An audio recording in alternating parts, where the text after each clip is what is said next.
자, 우리 계속 이어서 이야기를 하도록 하겠습니다.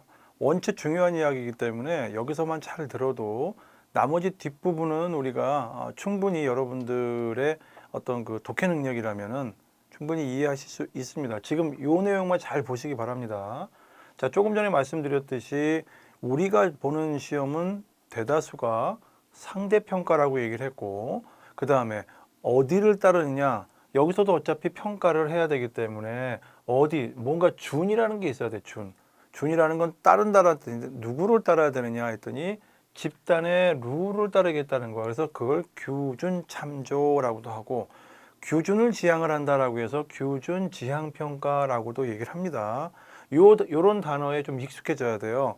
상대 평가라는 건 우리가 익숙해 있지만은 이 규준 참조 평가라는 용어에 대해서는 아직 덜 익숙해져 있기 때문에 우리가 이런 단어를 꼭 알고 계셔야 되는 겁니다. 꼭 기억하셔야 돼요. 그럼 이쪽 같은 경우에는 자, 뭐를 따라야 될까?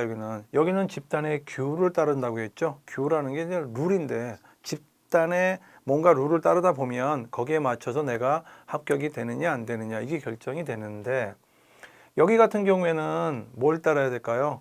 발달적 교육관이기 때문에 내가 어느 목표에 도달을 했는지 안 했는지가 중요하겠죠. 그래서 이거는 목표를 참조로 해서 평가를 한다고 하는 거예요. 이거를 이제 우리가 절대평가라고 얘기를 하죠. 자, 그러면 이제 이런 거잖아요. 만약에 이렇게 지금처럼 이렇게 우리가 교행직 시험 같은 경우에는 뭐 주로 이쪽이겠죠? 이쪽이겠는데 자동차 운전면허 시험 같은 경우에는 일정한 점수가 되면 자동차를 운전할 수 있게 되는 거기 때문에 그 일정한 점수라고 하는 거는 그 넘어서는 그 목표 지점이 있을 거란 말이에요. 그 목표 지점을 준거로 잡는 거지. 여기서 말하는 이 준이라는 건 따른다는 얘기인데 누구를 따라야 되느냐 했더니 바로 거를 따른다. 거라는 거는 근거 지점이라는 얘기예요. 근거. 그 근거가 뭐냐? 이게 정말 중요하기 때문에 그런 거죠. 운전을 할 수 있는 사람이라면은 그래 요 정도가 쫙 근거로서 막 제시된 점수가 있을 거란 말이에요. 여기를 넘어섰다는 거는 운전을 해도 무방하다라고 하는 어떤 공통의 어떤 받아들일 수 있는 지점이 있어요. 그래서 여기서 말하는 이 거를 설정하는 게 굉장히 어려워요. 거를. 왜냐하면 이런 거 있잖아요. 지금 아마도 한국사라든가 여러분들 뭐 영어라든가 요즘 보면 되게 이제 절대평가 형식으로 바뀐다는 얘기들이 좀 있죠. 일정한 점수, 일정한 그 점수가 어느 정도인지는 모르겠지만 그게 바로 정하는 이 거를 정하기는 어려워요. 그렇지만 그 거가 정해지면 거기에 따라서 거기를 넘어선 사람들, 거기까지만 도달하게 되면 이 사람들은 능력을 갖췄다라고 우리가 인정할 수가 있는 거죠. 그거를 절대평가라고 해요. 그렇죠? 여기는 집단이 필요 없어요. 그러다 보니까 점수가 좀 고정이 돼 있어. 거가 고정이 돼 있죠. 운전면허 시험의 합격 점수가 뭐 매년 바뀌거나 이러진 않잖아요, 보면. 그러니까 누군가 상대가 굳이 있잖아. 여기서 말하는 상대는 나랑 같이 시험 보는 그 사람들이 상대인데 여기는 상대가 없고 절대적인 기준만 있는 거야. 그게 바로 준거가 되는 거지. 그 준거를 이 거를 따르겠다는 거야. 거를. 이거를 준거지향 또 다른 말로 목표지향, 목표 참조 이렇게 하는 겁니다.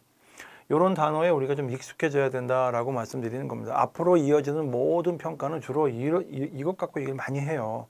그러니까 평가가 우리 교행직이 준비하는 공부하는 평가라는 게 엄청나게 깊이 들어가서 뭐 더하기 빼기 이런 거를 요하는 게 아니고 확실하게 이런 거를 구분할 수 있어야 되고 여기 나오는 이런 단어들을 가지고 내가 어떤 식의 문제가 나와도 얘는 이쪽이야 얘는 이쪽이야 라고 이렇게 구별할 수 있어야 된다는 거지. 그걸 가지고 시험 문제를 많이 내고 있어요 지금. 지향하는 분포가 이건 정상 분포다 부적 분포다 이것도 말이 어렵다고. 이게 처음 공부하시는 분들은, 조금 공부하시는 분들은 뭐 금방 알 수가 있어요.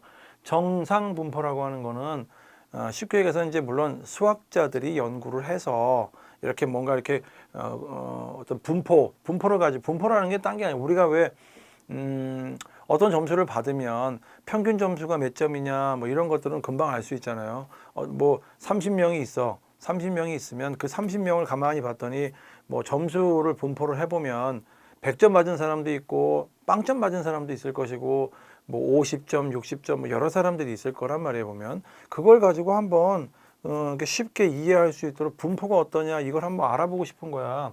그랬더니 이렇게 예를 들어 이렇게 분포를 두고 여기 가운데가 평균이라고 생각하는 거지 그냥. 여기 예를 들어서 이제 평균이 예를 들어 50점이고 여기가 100점이고 그냥 쉽게 여기가 빵점이야. 그랬을 경우에 어떤 사람 점수를 딱 봤더니 이제 그 사람의 점수가 이제 뭐 50점일 수가 있잖아요. 그럼 50점 여긴가에 누군가 있겠지 50점에.